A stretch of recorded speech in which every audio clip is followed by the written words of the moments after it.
இப்போ என்ன மீனிங் இருக்கு? வெக்டார் இருக்கு, இது ஏ வெக்டார்னு எடுத்துப்போம், இதை பி வெக்டார்னு எடுத்துப்போம், இது ஆங்கிள் இருக்கு. இதுதான் இந்த இடத்துல நமக்கு ரெண்டு பேசிக் ஆங்கிள் இருக்கு, ஒன்று சைன் தீட்டா, இன்னொன்று காஸ் தீட்டா. இது ரெண்டுத்தையும் கனெக்ட் பண்ணாத tan தீட்டா கிடைக்கும். பேசிக்னு கொடுத்தா ரெண்டு தான். ஏன் இங்க டாட் ப்ராடக்ட்டுக்கு சைன் தீட்டா வரல? ரொம்ப முக்கியம். இனிஷியல் ஸ்டேஜ் அடுத்தது பேர் என்ன? மீரா ஒரு பேர்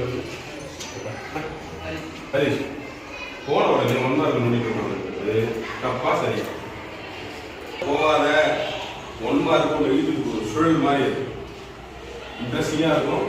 சம்முக்கு போட போட ஆன்சர் வர மாதிரி இருக்கும். எழுதிட்டு இருக்கும், திடீர்னு பார்த்தா 45 நிமிஷம் வேலையா இருக்கும். அதை கடைசியாக வச்சு அப்போ எத்தனை சான்ஸ் இருக்குது நமக்கு? 15 மார்க்ஸ் எடுத்துக்கலாம். ஃபர்ஸ்ட் வாங்கி வெறும் புக் பேக்கை மட்டும் படி. டிஸ்கிட்ட சொல்லியிருக்கேன், 4 சாப்டர்ஸா 3 வாட்டி டெஸ்ட் எடுங்க.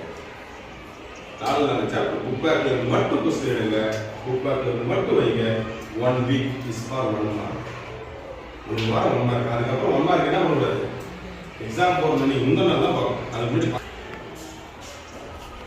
மீட்டர் எவ்வளோ ஆச்சு? இதுலேருந்து இங்கே வரும்போது ஒரு 15 மார்க், இங்கேருந்து இங்கே வரும்போது ஒரு 25 மார்க். இங்கேயே 25 மார்க் வந்துருச்சு sir. So you can hold up your confidence.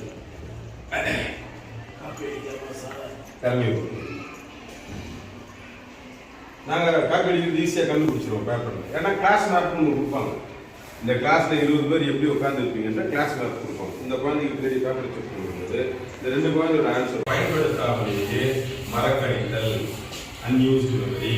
போன வாரம் மேக்ஸ் டெஸ்ட்ல 16வது கொஸ்டின்ல என்ன தப்பு பண்ணுது உனக்கு ஞாபகம் இருக்காது. ஆனா இவனும் ஆகணும் 5ஆம் கிளாஸ்ல ஒரு பொருளை திருடி இருக்கணும், அதுக்காக தான் ஞாபகம் இருக்கும். அந்த சுவையான நிகழ்ச்சியை திருப்பி நம்ம என்ன பண்ணிருக்கோம்? ஞாபகப்படுத்திருக்கோம், பேசியிருக்கோம். அதனால இது ஞாபகப்படுத்தணும்.